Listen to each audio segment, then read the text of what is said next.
விபூதி புதனுடன் நாம் ஆரம்பித்த தவக்காலமானது 40 நாட்களில் இயேசுவின் பாடுகளை நினைவு கூர்ந்து சபத்திலும் தபத்திலும் தான தர்மத்திலும் எமது ஆன்மாவை தூய்மைப்படுத்தி வாழ்வை வளப்படுத்தி கொண்டிருக்கும் நாம் குருத்தோலை ஞாயிறுடன் புனித வாரத்தில் நுழைந்திருக்கின்றோம். இது மிகவும் அர்த்தமுள்ளதும் புனிதமானதுமான காலம்.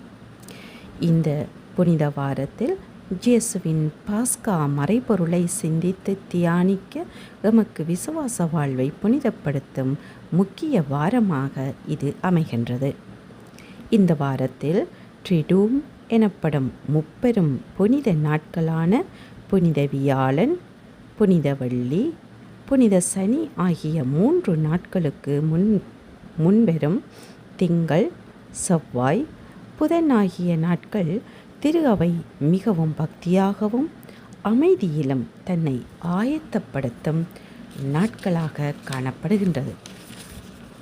இந்த நாட்களில் திரு எண்ணெய் ஆசீர்வதித்தல் மற்றும் ஒப்புரவு அருளடையாளத்தை பெற்று எம்மை பாஸ்கா விழாவுக்கு ஆயத்தப்படுத்துகின்ற நாட்களாக அமைகின்றன.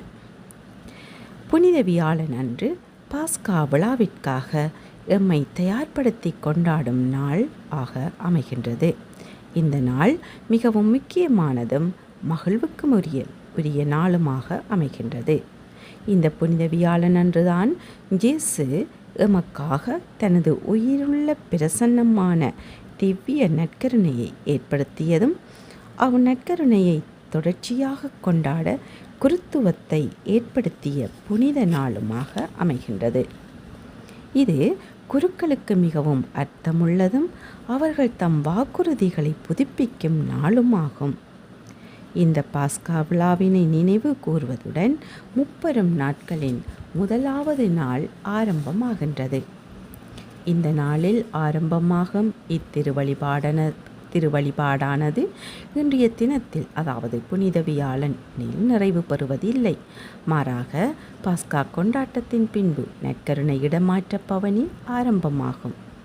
திருவழிபாட்டு சடங்கு நிறைவுறாமல் தொடர்ச்சியாக நடைபெறும். நற்கருணை இடமாற்ற பவனி இயேசு தனது பாஸ்கா இறுதி இராவுணவாக முடித்து கொண்டு கெத்சமனி தோட்டத்துக்கு செபிக்கச் சென்றதை நினைவுபடுத்துகின்றது.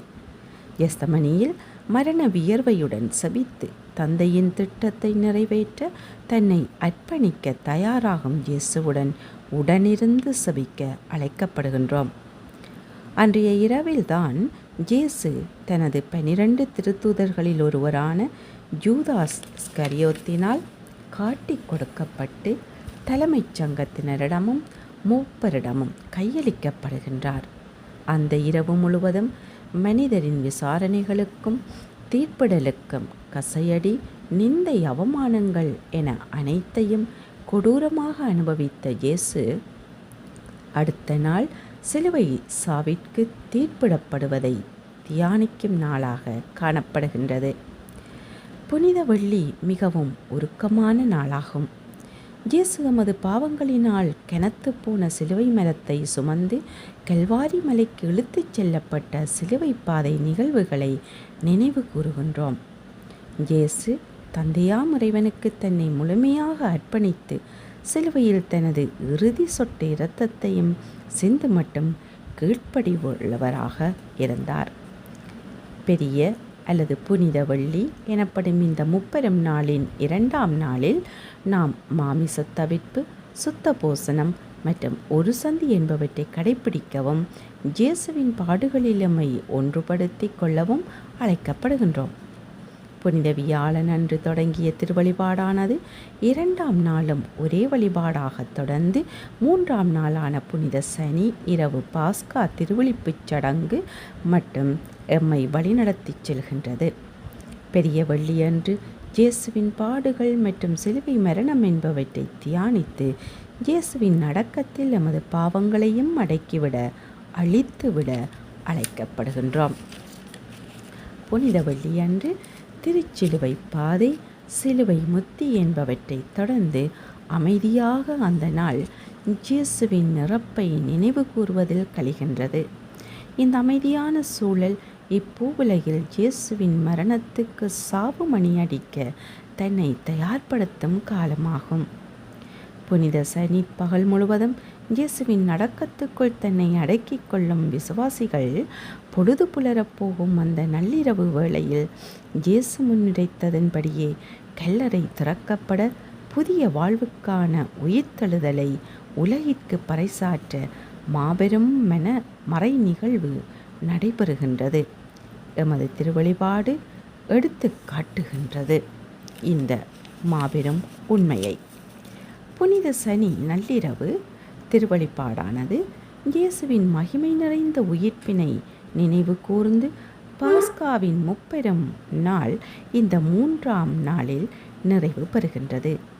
இங்கு ஒளி வழிபாட்டுடன் ஆரம்பமாகும் இந்த திருவழிபாட்டுச் சடங்கானது புதிய வாழ்வை குறிக்கின்ற இயேசுவே உலகின் ஒளியாய் இருக்கின்றார் என்ற உண்மையை பறைசாற்றுகின்ற திருச்சடங்காக காணப்படுகின்றது. புனித வியாழன் தொடக்கம் புனித சனி திருவழிப்புச் சடங்கு மட்டும் ஒரே வழிபாடாக தொடர்ந்த முப்பெரும் நாள் வழிபாடு முழுமையடைந்து இயேசுவின் உயிர்ப்பு காலமான பாஸ்கா காலத்தில் பயணிக்க திரு அவையின் வழிபாட்டுச் சக்கரம் அருமையாக வடிவமைக்கப்பட்டு அர்த்தமுள்ள புனித வாரத்தை முறையாக கடைப்பிடித்து ஆன்ம வளம் பெற இந்த புனித வாரத்தை நாம் அர்த்தமுடன் வாழ முயலுவோம்.